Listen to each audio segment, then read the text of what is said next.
안녕하십니까. 속이 비어 곧은 대나무 빈대의 중국사 송나라편 제20회를 시작하겠습니다. 지난 시간에 진종이 황태후가 될 자신의 부인인 유아에게 국사를 맡길 것을 유언하고 죽었습니다. 이번 회에서는 권력을 쥔 유태후가 어떤 일을 펼치는지를 이야기하겠습니다. 진종은 1004년 요나라와의 전쟁을 전후로 완전히 다른 황제의 모습을 보여주었습니다. 전연의 맹 이전에는 현명한 애민의 군주였다면 그 뒤로는 미신과 도교에 빠져 국고를 낭비한 혼군의 모습이었습니다. 진종은 시짓기를 즐겨 많은 시를 남겼는데 시의 수준이 그리 높은 편은 아니었습니다. 그가 지었다는 시 중에 려학편이라는 시가 있습니다. 학문을 권하는 시입니다. 책 속에 곡식도 있고 황금집도 있고 수레와 말도 있고 예쁜 여자도 있으니 열심히 책을 읽으라는 시입니다. 내용이 너무 속된 시입니다. 그래서 이 시는 후대의 위작이라는 설이 강력합니다. 아무리 진종의 시들이 수준 낮다고 하더라도 이렇게 노골적으로 속된 말로 학문을 권장하는 시를 지었을 리 없습니다. 이 시기에 거란, 즉 요나라는 송과의 맹약을 지켜 송을 침범하지 않고 평화를 유지하였습니다. 대신 거란은 고려로 눈을 돌렸습니다. 과거 993년에 거란 소태후와 성종이 고려를 침공했었는데 1010년에 성종이 두 번째 고려 침공을 단행했습니다. 고려에서 강조가 일으킨 정변을 명분삼아 침공한 것이지만 그 전해에 소태후가 죽고 성종이 친정하면서 자신의 권위를 세우려는 목적이 있었습니다. 고려에서는 양교와 김숙흥이 분전하여 거란을 막아냈죠. 8년 후 1018년에 거란 성종은 소배압으로 하여금 다시 대대적으로 고려를 침공하게 했습니다. 이때는 강감찬의 귀주대첩으로 거란군이 전멸하다시피 한 것을 다들 잘 아실 것입니다. 이후 거란의 성종도 전쟁을 삼가고 중원의 문화를 적극 도입하면서 나라의 안정과 발전을 꾀했습니다. 이후 수십 년간 동아시아는 평화로웠습니다. 송에서는 진종이 죽고 12세의 어린 조정이 황제로 즉위했습니다. 그는 인종입니다. 황제가 어렸기 때문에 진종의 유조에 따라 조정에서는 유황태후의 임조칭제를 논의하였습니다. 임조칭제란 수렴청정과 같은 것으로 태후가 황제를 대신해서 국정을 결정하는 것을 말합니다. 여기서 제란 황제의 명령을 뜻합니다. 제상 왕증은 태후가 5일마다 황제와 함께 조회에 참석해서 수렴청정의 형태로 국정을 논의하자고 제안했습니다. 그런데 구준을 멀리 쫓아내고 재상이 되었던 정위는 이제 유태후를 견제하려고 하였습니다. 그래서 황제가 매월 초하루와 보름에만 신하들을 아련하고 국가의 중요 사안은 태후가 대신 결정하되 일반적인 사안은 환관 뇌윤공을 통해 전하자고 주장했습니다. 왕증이 태후와 황제가 따로 머무르고 실권이 환관에게 넘어간다면 나라에 큰 재앙이 될 것이다 라고 경고했지만 정위는 이를 무시하고 자기 주장을 관철시켰습니다. 그리고는 환관 뇌윤공과 결탁해서 자신이 황명을 관장하려 했습니다. 그러나 정위는 너무 욕심을 부린 것이었습니다. 유태후는 정위의 야심을 간파하고 그를 제거하고자 했습니다. 바로 기회가 왔습니다. 정위는 산릉사로 임명되어 진종의 황릉을 조성하는 일을 관장하였습니다. 실제 산릉의 일을 담당하는 산릉 도감은 환관 뇌윤공이었습니다. 황릉이 들어설 자리가 이미 명당으로 정해져 있었는데 뇌윤공은 사천감 형중화의 말을 듣고 황릉 부지를 다른 곳으로 옮겼습니다. 사천감은 천문과 역법을 관장하는 관리입니다. 아마 땅을 두고 금전적인 관계가 얽혀 있었을 겁니다. 그런데 새로 선정된 부지에서 공사를 시작하자 돌무더기가 나오고 수맥이 터져 나왔습니다. 그러니 공사가 잘 진행되지 못했습니다. 정위는 쉬쉬하며 뇌용공을 감싸고 아무런 조치도 취하지 않았습니다. 그러나 쉬쉬한다고 될 일이 아니었습니다. 누군가가 황제에게 보고를 하게 되었고 황제와 유태우는 왕증을 보내서 사태를 파악했습니다. 왕증은 정유가 환관 뇌용공과 결탁해서 산릉의 일을 어그러지게 했으며 황명을 빙자하여 권력을 독단했다며 정유를 탄핵하는 상소를 올렸습니다. 다른 신하들도 이에 동조했는데 정위가 과거에 집에 무녀를 불러들여 주술을 행하였다는 것까지 끄집어내어 정위를 탄핵했습니다. 결국 정위는 가산을 몰수당하고 해남도 애주로 유배형에 처해졌습니다. 사대부를 죽이지 않는 송의 전통 때문에 죽이지는 않은 것입니다. 그런데 환관 뇌윤공은 사약을 내려 목숨을 거두었습니다. 이후 조정에서는 왕증의 건의를 받아들여 유태우와 인종이 5일마다 승명전에서 함께 국정을 논의하는 방식을 채택하고 유태우가 수렴청정을 시작했습니다. 유태우는 진종이 말년에 벌였던 도교사원 건축과 제사를 중단하고 국고의 탕진을 막았습니다. 동시에 백성들의 세금과 노역을 줄이는 선정을 베풀었습니다. 또 천서를 모두 거두어 들여서 진종의 릉에 배장하고 더 이상 천서 소동을 벌이지 못하게 하였습니다. 유태우는 법령을 엄격하게 시행하고 관리들에 대한 신상필벌을 분명히 해서 나라의 기강을 바로잡았습니다. 유태우 본인도 솔선수범해서 법도를 지키고 검약을 실천하였습니다.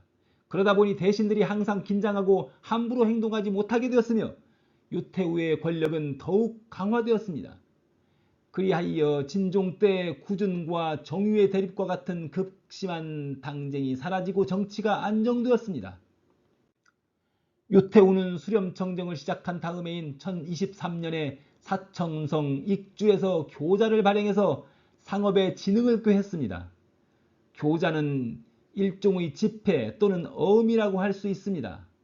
그러니까 교자는 세계 최초의 국가 발행 집회이며 이는 1661년 유럽 스웨덴 은행이 발행한 집회보다 600년 이상 앞선 것이라고 합니다. 유태우는 자신의 권위를 더욱 높이 세우고 국정을 더욱 단단히 틀어주고자 황제의 오신 골룡포를 몸에 둘렀습니다. 1024년이었습니다. 물론 표면상으로는 신하들의 요청에 따라 입은 것이지만 사실은 본인의 권력 의지였습니다. 대신들은 유태우의 생일을 성절로 정하여 장령절이라 하였습니다. 본래 성절은 황제의 생일을 말하는 것으로 당시 인종의 성절이 건원절이었는데 이에 더해 태후의 생일도 성절로 지정한 것입니다. 또 인종과 신하들이 유태우에게 응원숭덕 인수자성황태후라는 촌호를 올렸습니다. 유태우는 사실상 황제나 다름없었습니다. 그러나 유태우가 무소불위의 권력을 휘두를 수 있었던 것은 아닙니다. 한 번은 유태우가 당나라 때 여황제로 등극했던 무측천에 대해서 관심을 가지고 신하들에게 무측천이 어떤 사람이었는지를 넌지시 물었습니다. 간의대부 노종도가 대답했습니다. 당지 죄인냐 기위 사직 당즈 죄이러니에 지웨이셔지 당나라의 죄인입니다. 사직을 거의 위태롭게 했습니다. 노종도의 직언에 유태우는 자신도 여황제가 되고 싶다는 말을 입 밖에 꺼낼 수가 없었습니다. 얼마 후에 유태우에게 아부하는 신하들이 무측천이 무씨칠묘를 세운 예를 따라 유씨칠묘를 조성하라고 상소를 올렸습니다. 칠묘는 천자의 종묘였습니다. 그리고 권지개봉부 정림은 무측천의 업적을 서술한 글과 더불어 무후임조도라는 그림을 태후에게 바쳤습니다. 무후임조도는 무측천이 무릎 꿇고 앉아있는 대신들 앞에서 조회를 열고 있는 모습을 그린 그림이었습니다. 유태후는 조회를 열어 중신들에게 정식으로 유씨칠묘의 일을 물었습니다. 다른 신하들은 침묵하고 있는데 또 노종도가 반대하며 말했습니다. 양립 유씨칠묘 여사 군하 若力流失其妙 如是 均可 만약 유씨 칠묘를 세우면 황제의 후계는 어떻게 있게 할 것입니까? 유씨가 송해 황씨를 절대 계승할 수 없다는 뜻이었습니다. 유태후는 여황제가 되려는 야심을 접을 수밖에 없었습니다. 어느 날 유태후와 인종이 함께 자효사에 행차하려 하면서 태후가 천자의 어가인 대안련을 타고 인종보다 앞에 가려고 하였습니다.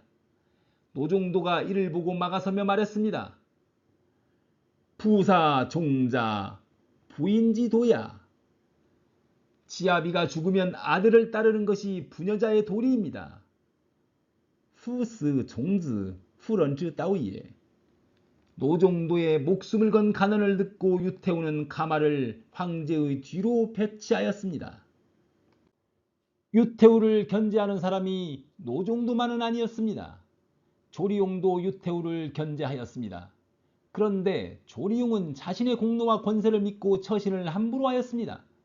조리용은 지난 17회에서 거란과의 전연지맹을 성사시킨 그 인물입니다. 그는 그 공으로 관직이 높아졌습니다. 게다가 1007년에 광서의 의주에서 병변이 일어나서 영남 지역을 휩쓸던 것을 조리용이 광남 안무사로 파견되어 진압하는 공까지 세웠습니다. 그래서 진종은 그를 총애해서 계속 승진시켰습니다. 그러자 조리용은 교만해졌습니다. 그리고 정의의 편에 서서 이적과 대립하였습니다. 1018년에는 이적이 정의와 조리용을 비판하자 조리용은 으스대며 진종에게 이렇게 말했습니다. 문장으로 폐하의 인정을 받는 일이라면 신은 이적을 따를 수 없습니다. 그러나 목숨을 걸고 위험한 적군 속으로 들어가는 일이라면 이적이 감히 신과 비교할 수 없습니다. 결국 이적은 조리용에게 밀려 관직에서 물러나야 했습니다. 추밀사에 오른 조리용은 점점 교만해져서 부재상보다 더 윗자리의 서열로 대접받기를 원했습니다. 유태우도 처음에는 그를 시중이라 부르며 존중했습니다. 그런데 조리용은 유태우를 견제하고 또 얕잡아 보았습니다. 유태우가 친척이나 측근에게 은혜를 베풀려 하면 조리용이 한사코 반대했습니다.